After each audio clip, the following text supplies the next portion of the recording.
ನಮಸ್ತೆ ಎಲ್ಲರಿಗೂ.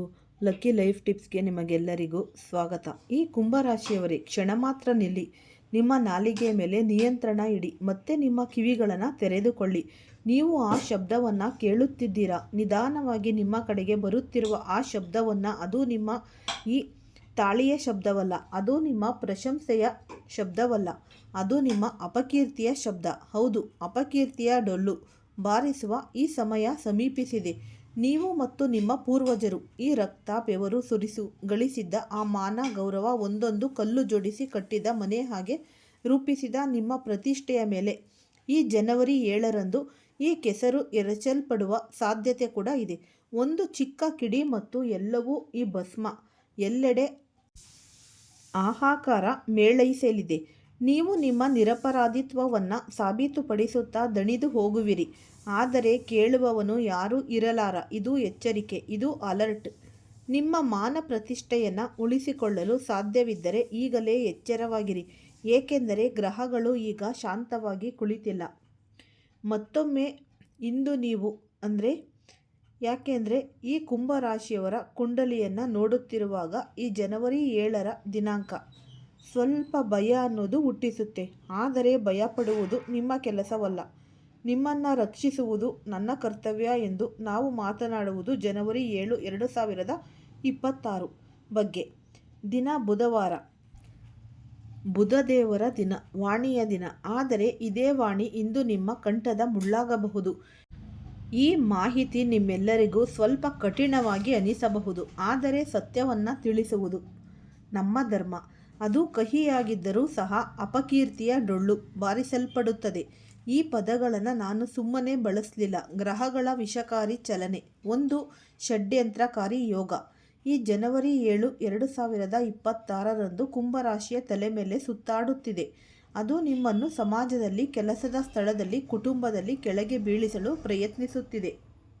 ಇಂದು ನಾವು ತಿಳಿಸುವುದೇನೆಂದರೆ, ಈ ಹಾಹಾಕಾರ ಏಕೆ ಉಂಟಾಗುತ್ತೆ, ನಿಮ್ಮ ಅಪಕೀರ್ತಿಗೆ ಕಾರಣವಾಗುವ 3 ಪ್ರಮುಖ ಕಾರಣಗಳು ಯಾವುದು, ಅಪಾಯ ಎಲ್ಲಿ ಬರುತ್ತೆ, ನಿಮ್ಮವರಿಂದ ಅಥವಾ ಹೊರಗಿನವರಿಂದ. ಮತ್ತು ಈ ವಿಡಿಯೋ ಅಂತ್ಯದಲ್ಲಿ ನಾನು ನಿಮಗೆ ಒಂದು ರಕ್ಷಣಾ ಕವಚ, ಈ ಪರಿಹಾರವನ್ನು ಹೇಳುತ್ತೇನೆ. ಮತ್ತು ನಿಮ್ಮ ಗೌರವಕ್ಕೆ ಯಾವತ್ತೂ ಈ ಧಕ್ಕೆಯಾಗದಂತೆ ಕಾಪಾಡುತ್ತೆ. ಹಾಗಾದರೆ ನಿಮ್ಮ ಕುರ್ಚಿಯ ಈ ಬೆಲ್ಟನ್ನು ಕಟ್ಟಿಕೊಳ್ಳಿ. ಏಕೆಂದರೆ ಈ ವಿಡಿಯೋ ನಿಮ್ಮ ಜೀವನದ ಅತ್ಯಂತ ಮಹತ್ವದ ಎಚ್ಚರಿಕೆಯಾಗಿ ಪರಿಣಮಿಸಬಹುದು. ಕುಂಭರಾಶಿಯ ಸ್ವಭಾವ. ನನ್ನ ಪ್ರಿಯ ಕುಂಭರಾಶಿಯ ಸ್ನೇಹಿತರೆ, ನೀವು ಸ್ವಭಾವದಂತಹ ಗಂಭೀರ ಮತ್ತು ಆಳವಾದ ವ್ಯಕ್ತಿತ್ವದವರು. ನೀವು ಸುಲಭವಾಗಿ ಯಾರೊಂದಿಗೂ ಜಗಳವಾಡುವುದಿಲ್ಲ. ನಿಮ್ಮದೇ ಲೋಕದಲ್ಲಿ ನೆಮ್ಮದಿಯಿಂದ ಇರುತ್ತೀರಿ. ಹಾಗಾದರೆ ಜನವರಿ 7ರಂದು ಏನಾಗಲಿದೆ? ಈ ಜನವರಿ 7, 2026ರಂದು ಚಂದ್ರನ ಸ್ಥಿತಿ, ನಿಮ್ಮ ರಾಶಿಯ ಸ್ವಾಮಿ ಶನಿದೇವರ ಸ್ಥಿತಿ ಮತ್ತು ರಾಹುಕೇತುಗಳ ಅಜ್ಞಾತ ಪ್ರಭಾವ ಒಟ್ಟಾಗಿ ಈ ಕಲಂಕ ಯೋಗವನ್ನು ರೂಪಿಸುತ್ತಿದೆ. ಈ ಜ್ಯೋತಿಷ್ಯ ಶಾಸ್ತ್ರದಲ್ಲಿ ಈ ಕಲಂಕ ಯೋಗವನ್ನು ಅತ್ಯಂತ ಅಶುಭ ಎಂದು ಪರಿಗಣಿಸಲಾಗಿದೆ. ಯಾವುದೇ ಆರೋಪಗಳು ಬಿದ್ದಾಗ ಈ ಯೋಗ ಉಂಟಾಗುತ್ತೆ. ಅಪಕೀರ್ತಿಯ 3 ದೊಡ್ಡ ಅಪಾಯಗಳು: ಕೆಲಸದ ಸ್ಥಳದಲ್ಲಿ ಷಡ್ಯಂತ್ರ ಮತ್ತು ಅವಮಾನ. ಬುಧವಾರ ಕೆಲಸದ ದಿನ. ಎಲ್ಲವೂ ಮೇಲ್ನೋಟಕ್ಕೆ ಸಾಮಾನ್ಯವಾಗಿರುತ್ತದೆ, ಆದರೆ ಒಳಗೆ ಒಂದು ಜ್ವಾಲಾಮುಖಿ ಕುದಿಯುತ್ತಿರುತ್ತದೆ. ನೀವು ಸ್ನೇಹಿತರೆಂದು ನಂಬಿದ ಸಹೋದ್ಯೋಗಿಗಳು ನಿಮ್ಮ ಬೆನ್ನಿಗೆ ಚೂರಿ ಹಾಕಲು ಸಿದ್ಧರಾಗಿರಬಹುದು. ನೀವು ಈ ಕಳ್ಳತನ, ನಿರ್ಲಕ್ಷ್ಯ ಎಂಬ ಸುಳ್ಳು ಆರೋಪಗಳು ಬರುವ ಸಾಧ್ಯತೆ ಕೂಡ ಇದೆ. ಒಂದು ಚಿಕ್ಕ ತಪ್ಪನ್ನು ಮಹಾ ತಪ್ಪು ಮಾಡಿ ಸಭೆಯಲ್ಲಿ ನಿಮ್ಮ ಪ್ರಾಮಾಣಿಕತೆಯನ್ನು ಪ್ರಶ್ನಿಸಬಹುದು. ಹಾಗಾಗಿ ಜನವರಿ 7ರಂದು ನೀವು ಈ ಗೂಢಚಾರನಂತೆ ಎಚ್ಚರಿಕೆಯಿಂದ ಇರಬೇಕು. ಪ್ರತಿ ಕೆಲಸಕ್ಕೂ ಸಾಕ್ಷಿ ಇಟ್ಟುಕೊಳ್ಳಿ. ಯಾರನ್ನೂ ಕಣ್ಣು ಮುಚ್ಚಿ ನಂಬಬೇಡಿ.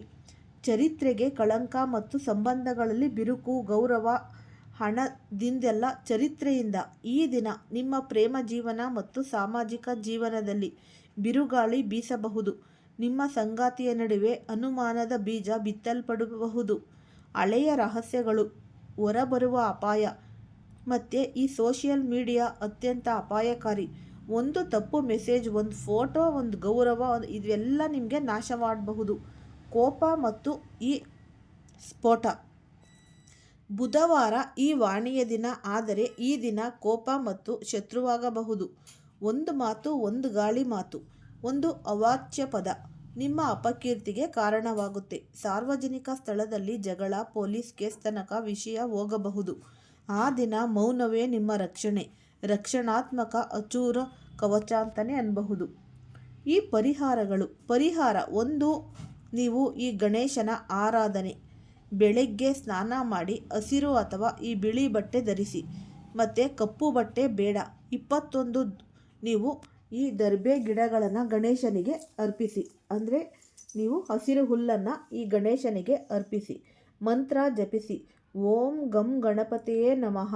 ಈ ಗುಡ್ಡದ ನೈವೇದ್ಯವನ್ನು ನೀವು ಅರ್ಪಿಸಿ, ಅಂದರೆ ಗಣಪತಿಗೆ ಏನು ಇಷ್ಟ ಅದನ್ನು ಮಾಡಿ ನೀವು ಈ ಬುಧವಾರದ ದಿನ ನೀವು ಅರ್ಪಿಸುವುದರಿಂದ ನಿಮಗೆ ಸ್ವಲ್ಪ ಕಡಿಮೆಯಾಗುತ್ತೆ. ಈ ಹಣ್ಣಾದ ನಿಂಬೆ ಹಣ್ಣನ್ನು ನೀವು ಈ ಇಳೆಯನ್ನು ತೆಗೆಯುವುದರಿಂದ ಈ ತಲೆಯಿಂದ ಕೆಳಭಾಗದಿಂದ ತಲೆಯ ಭಾಗಕ್ಕೆ ಆಂಟಿ ಕ್ಲಾಕ್ ವೈಸ್ ಥರ ನೀವು ಈ ನಿಂಬೆ ಹಣ್ಣನ್ನು ನೀವು ಈ ಇಳೆಯನ್ನು ತೆಗೆದು ನಿಮ್ಮ ಎಡಗಾಲಿನಲ್ಲಿ ಇದನ್ನು ತುಣಿಯಿರಿ. ಅದು ಒಂದೇ ಭಾಗಕ್ಕೆ ಒಂದೇ ಸಲ ತುಣಿದಾಗ ಅದು 1-2 ಭಾಗ ಆಗಬೇಕು. ಆ ರೀತಿ ನೀವು ಇದನ್ನು ಮಾಡಿ, ಮತ್ತೆ ನೀವು ನೈವೇದ್ಯವನ್ನು ಅರ್ಪಿಸಿ. ಆದಷ್ಟು ಈ ನಿಂಬೆಹಣ್ಣನ್ನು 7 ಬಾರಿ ಇದನ್ನು ಇಳೆಯನ್ನು ತೆಗೆದು ನಂತರ ನೀವು ಇದನ್ನು ಕಾಲಿನಲ್ಲಿ ತುಣಿಯಿರಿ. ಆ ತುಣಿದ ಪೀಸ್ಗಳು ನೀವು ಯಾರೂ ತುಳಿದಲೇ ಇರೋ ಜಾಗಕ್ಕೆ ಎಸೆದು ಬಿಡಿ. ಈ 3ನೆಯ ಪರಿಹಾರ ಬಂದು ಇಲ್ಲಿ ನೀವು ಮೌನ ಮತ್ತು ಈ ಮಜ್ಜಿಗೆ ದಾನ ಮಾಡಿ.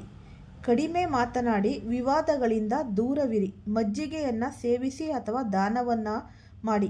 ಪರಿಹಾರ 4. ಹಸು ಸೇವೆ. ಬುಧವಾರ ಹಸುವಿಗೆ ಹಸಿರು ಹುಲ್ಲನ್ನು ಅಥವಾ ಈ ಪಾಲಕ್ ಸೊಪ್ಪನ್ನು ಕೊಡಿ. ನಿಮ್ಮ ಸಂಕಲ್ಪ, ನಿಮ್ಮ ಕಷ್ಟ ಕಾರ್ಪಣ್ಯಗಳೆಲ್ಲ ಈ ಹಸುವಿನ ಹತ್ತಿರ ಅದು ತಿನ್ನಬೇಕಾದ್ರೆ ನೀವು ಹೇಳಿಕೊಳ್ಳಿ ಮತ್ತು ಪ್ರಾರ್ಥಿಸಿಕೊಳ್ಳಿ. ಅಂತಿಮ ಸಂದೇಶ. ಜನವರಿ 7, 2026 ಕುಂಭರಾಶಿಗೆ ಈ ಕಠಿಣ ಪರೀಕ್ಷೆಯ ದಿನ. ಭಯ ಪಡಬೇಡಿ, ಆದರೆ ಎಚ್ಚರ ತಪ್ಪಿಸಬೇಡಿ. ಗ್ರಹಗಳು ಬರುತ್ತವೆ ಹೋಗುತ್ತವೆ, ಆದರೆ ನಿಮ್ಮ ಗೌರವ ಶಾಶ್ವತ.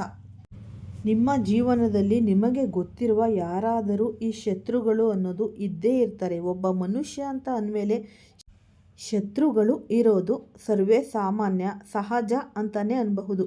ಆ ಶತ್ರುಗಳು ಈ ಬುಧವಾರದ ದಿನ ನಿಮ್ಮ ಮೇಲೆ ಸ್ವಲ್ಪ ಕಣ್ಣನ್ನು ಇಟ್ಟಿರ್ತಾರೆ. ಆದಷ್ಟು ನೀವು ಏನು ಮಾಡಿ, ಶತ್ರುಗಳು ಇದ್ದರೆ ಅವರ ಹೆಸರನ್ನು ನಿಮಗೆ ಗೊತ್ತಿದ್ದರೆ ಒಂದು ಬಿಳಿ ಮೊಟ್ಟೆಯನ್ನು ತೆಗೆದುಕೊಂಡು ಆ ಮೊಟ್ಟೆಯ ಮೇಲೆ ಅವರ ಹೆಸರನ್ನು ಬರೆದು ನೀವು ಅದರ ಮೇಲೆ ನೀವು ಸ್ವಲ್ಪ ಅರಿಶಿಣ ಕುಂಕುಮವನ್ನು ಹಾಕಿ ನೀವು ಹೇಳ್ಕೊಳ್ಳಿ ನಿಮಗೇನೆಲ್ಲ ಕಷ್ಟ ಕೊಟ್ಟಿದ್ದಾರೆ ಆ ಶತ್ರುಗಳು.